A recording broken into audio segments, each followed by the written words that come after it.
Welcome back everybody to Forza Horizon 3. Apparently there's another barn find up ahead, which is weird considering I thought I found them all. So yeah, either it's a glitch or I was mistaken. If I'm mistaken, then I'm sorry. But yeah, I'm not sure whether it's a glitch or not, so let's just try and find it. It shouldn't be too hard. I'm saying that, and there's obviously all of this to look around at. But yeah, I was pretty certain that I'd found them all. So yeah, not quite sure what's going on. If I've you know, been mistaken, then I am sorry, because I did name one of my videos Final Barn Find, so I am sorry for that. Let's But if see it's a what all glitch, the then fuss was about. nope. Damn it. I am sorry. Looks like a Skyline GTR. Looks like this one's been hitting the dirt too hard. The suspension's gone. Yeah, I genuinely thought that the last car that I found was the last one. So yeah, I don't know how I missed it, but I did. But it's a nice car anyway. It's one that was recently introduced into Forza Motorsport 6 via DLC, and it was one of my favourites out of that DLC. So yeah, I'm glad it's in the game anyway. But I do have to apologise, obviously, for missing that barn find. I'm really rather annoyed at that. Whatever, that's how it goes sometimes. Right, we are obviously in the new Acura NSX, so let's see if we've got any races that we can do. Pretty sure we do. Somewhere. We've got new PR stuff down here. Yeah, we've got a route up here. So we're going to do that, and then we'll go to this one, and then we'll do this PR stunt. So yeah, see you when we get to this race here. So welcome to Mountain View Scramble. We're still in Yarra Valley, but yeah, this is another new race that we've not yet to do. So let's look at the starting grid, because we're in modern supercars. So yeah, we've got the 488 GTB, Audi R8 from 2013, Ferrari 430, Ferrari FF, a car I'm not really a fan of at all. The Audi R8 V10 Plus, Acura, another Acura NSX. This is what I like about the drivatars, is that they drive cars in the DLC as well. So yeah, that's pretty neat, I find. Gallardo LP570, Ferrari 360, Challenge Strali, McLaren 570S Rebenton, and Celine S7. Nice, very varied starting grid there. Nice mix of different kind of engine cars, different layouts. This car loves to pop.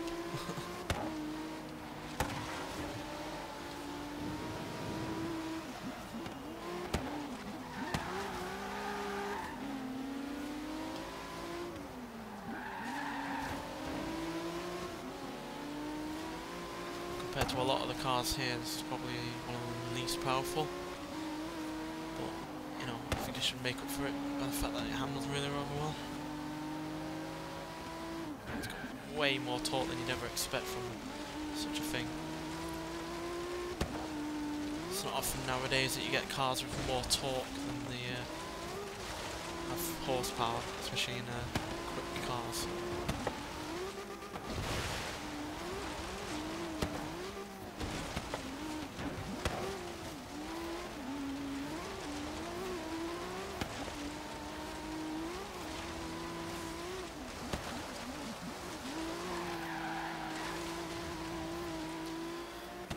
Rather well. Don't know where the other Acura is. Not really seen that. This FF having all that extra power on me. It's really rather quick.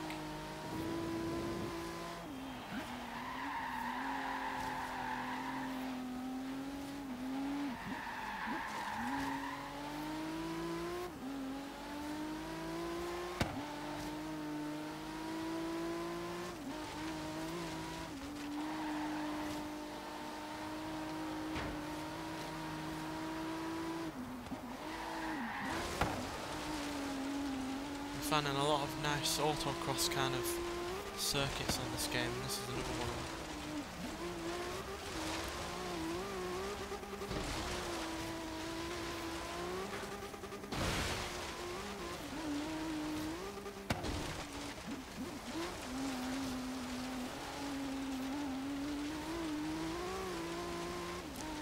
if you've not heard about the new expansion pass, season pass thing, look it up. They've only hinted a picture so far about what's to come out of the expansions, but it's definitely going to be in terms of snow and ice, all that kind of stuff, so I'm really looking forward to that. And because I did buy the Ultimate Edition, I get a little bit of a discount on it, which is a good thing, even though I personally think, considering I got the Ultimate Edition, I think the expansion pass should be included in that. I mean, I did pay a lot of money for that Ultimate Edition, and to not have the Ultimate Edition is a bit of a smack in the face, but these expansions should be solid. The one in Forza Horizon 2 certainly was, with the Storm Island. I really enjoyed that. So, yeah. Should have some decent glimpse into what, quite frankly, the Forza series could do with, which I've talked about recently in terms of having a rally game. They've certainly shown that they can do these off-road kind of surfaces really well. If they can nail the snow and the ice in the new expansion, then yeah,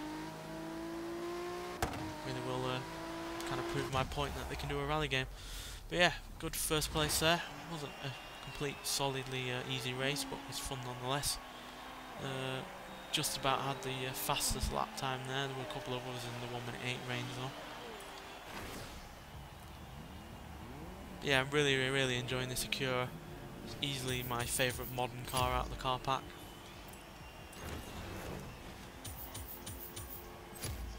Certainly one I've been looking forward to driving ever since hearing about it being announced from way back. Can't remember when, but it was a while ago.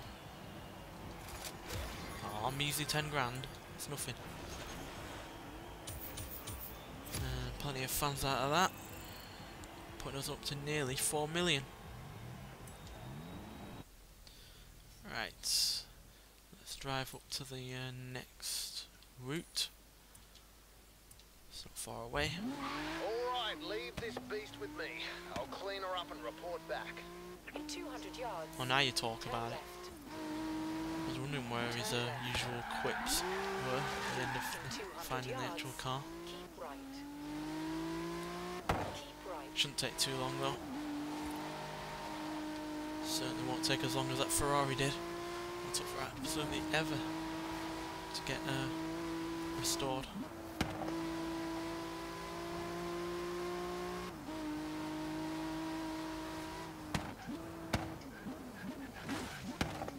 Yarra Valley Cross Highway Trail. Modern supercars, yep.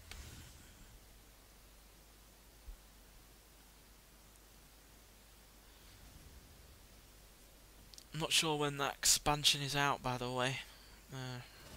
But being snow orientated, I wouldn't be surprised if it came out in December. And then apparently there might be a second expansion, so yeah, we've got a lot more to look forward to in this game outside of the car packs. So yeah, really looking forward to seeing what they're going to do with that.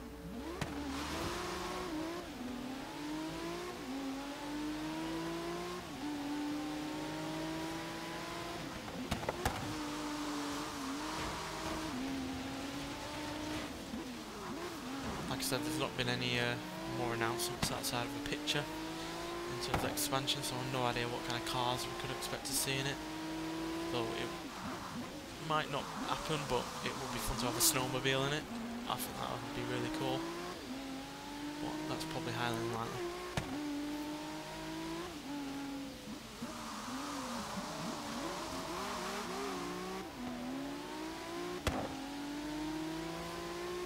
I'm pretty sure they could put in some other cars relating to kind of like snowy conditions.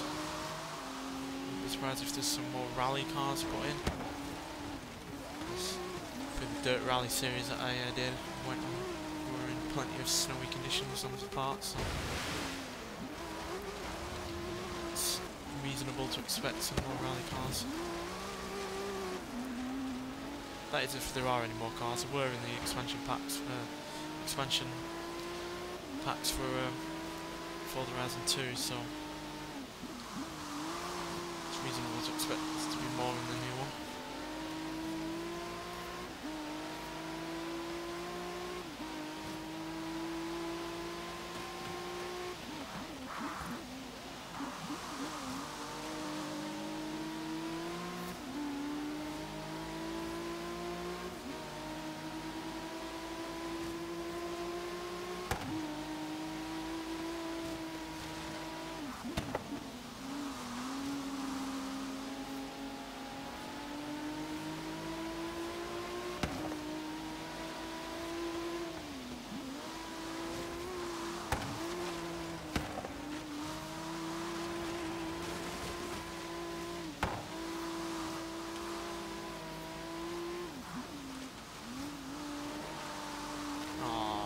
to start off for third.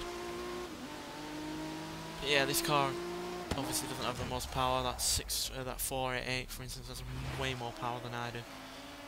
So no surprise that beat me.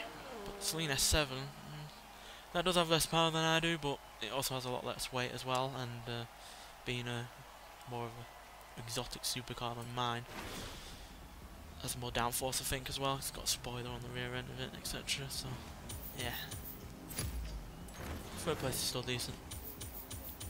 Certainly not the worst position we've come in. And we've still got plenty of fans out of it, knocking us well over 4 million. Right, oh, the Nissan Skyline's ready. We'll check that out after we do this PR stunt.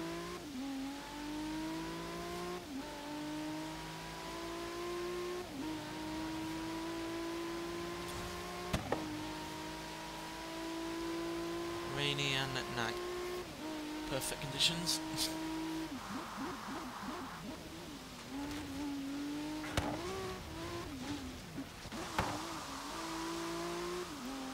What are we driving?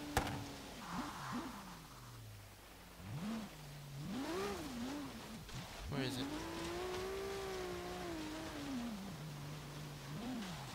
Ah, there we go. Ah, it's hard. Oh, and look what it is. How coincidental.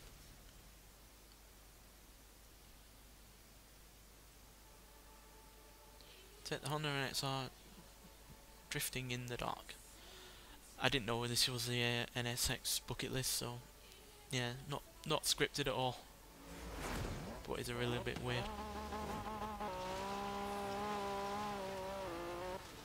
It's 30,000 drift points. Ah, easy. Done that in worse cars than this.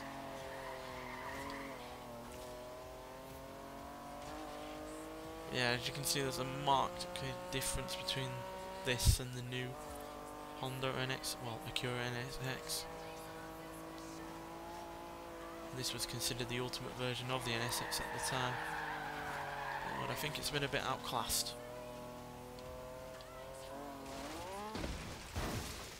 God damn it.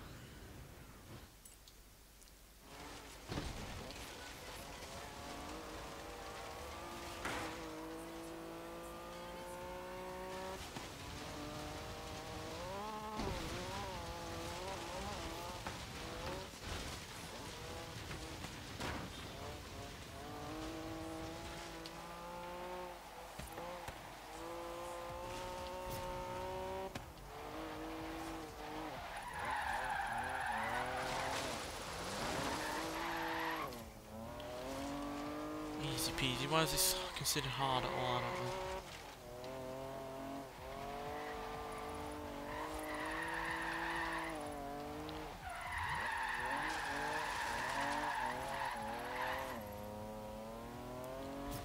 And done. That's easy. Easy as pie. No idea why they considered that hard. Maybe in terms of getting there and getting it done in time, maybe, but if you cut out that corner, you're easily there. Leveled up as well to level 80. What do we get? Ah, not that much money again. That's substantially more than last time, and plenty more fans, taking us to more than 4.2 million. Right, let's go check out that Nissan that's just been done. So yeah, I'll see you when we get to the auto show. Right, here we are. So we're going to collect the 1973 Nissan Skyline HD 2000 GTR. Quite a long name there. Let's get it. Big market for Japanese imports out here. Being so close, it's pretty cheap and easy. Of course, it's cheaper and easy to find one in a barn, but we can't all be that lucky. Yeah, well, I was. So let's take a look at it properly. Where has it gone? There it is. So it's actually the second Nissan Skyline to be in a barn find, and yeah, it's pretty decent. I personally love the look of it, especially with those black wheels and those black arches against the white paint. And yeah, 158 horsepower, 130 pounds-feet of torque from I think it was a 2-litre inline 6 or a 2-litre inline 4. I can't quite remember. But yeah, it weighs 2,524 pounds, so it doesn't even weigh all that much. So yeah, it's pretty quick, even though it's not got all that much power. Let's get in it and take a quick look around it. And you can't help but obviously compare it to the way a Dodge Challenger looks, because that really is quite of a rip-off compared to that car. But yeah, I think that's an inline 6. I can't remember whether or not it was or not. Whatever it is, it's still a decent engine, and it's got plenty of power, and it sounds pretty good as well from what I can remember. And couple of it with the looks and the fact it's rear-wheel drive, and it's relatively practical as well.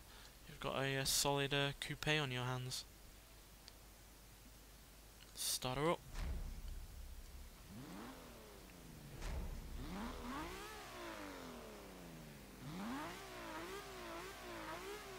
Yeah, I'm pretty sure that's an inline 6. Sounds a bit too raunchy to be in inline 4 from that time. But yeah, let's go take it for a quick drive and see exactly what this thing can do.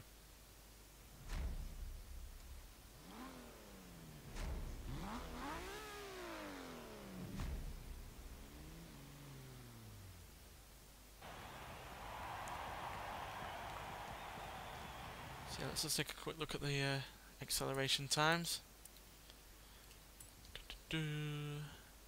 Not 69 seconds, not to 123.02 seconds, and it will do 130 mile an hour. So yeah, that's pretty solid for a car that didn't have all that much power. And considering the early 70s wasn't exactly well known for having cars with a lot of power that were in engines, with cars that had engines that weren't V8s or higher. It's pretty solid. Plus it handles really rather well and sounds really rather good. I'm on 7,000 RPM revving engine, and yeah, you got a genuinely good coupe from Japan. And yeah, they had plenty around at that time that were decent as well. They had the other Nissan 2000 GTR that was slightly less in terms of weight than this, and I think it had slightly more power. But yeah, that was another solid coupe. And then obviously you had the 2000 GT as well from Toyota, which again, is another solid coupe, well known for being in the James Bond film You Only Live Twice. But yeah, I much prefer classic Japanese cars to more modern cars from Japan, which isn't to say that I don't like any, but yeah, there's far more in terms of classic cars that I prefer from Japan than modern cars, and this is one of them.